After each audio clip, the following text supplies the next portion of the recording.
Residents say a tornado did touch down in this area, and if you follow the path of damage, it started at this house, knocking down trees, and then continued moving east. The tall pine trees in this yard were completely uprooted. 2 of them fell on top of the house, but caused only minimal damage. But the homeowner still had to maneuver out of the garage and around the tree. The tornado was a EF0, the smallest on the scale. Then it seems to have jumped over the road and into this cornfield, leaving what appears to be a crop circle.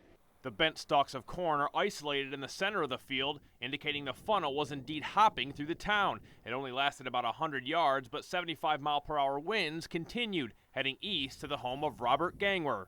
And I went to the window, and I could barely even see out my window. It was just a wall of water going sideways.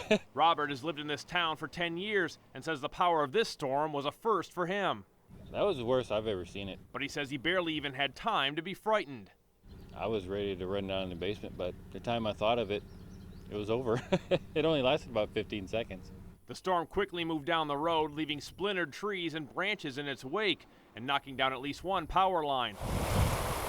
With wet weather battering the Midwest, towns like Kansas, Ohio are watching the areas for rising water. We've been getting rain every day for at least two and a half weeks. And residents are hoping they will soon catch a break from Mother Nature. Now, the tornado didn't seem to last very long, but the wind continued here into Bettsville, where it did a lot of damage to trees, but thankfully, there are no reports of injuries. In Seneca County, Chris Delcamp, WNWO News.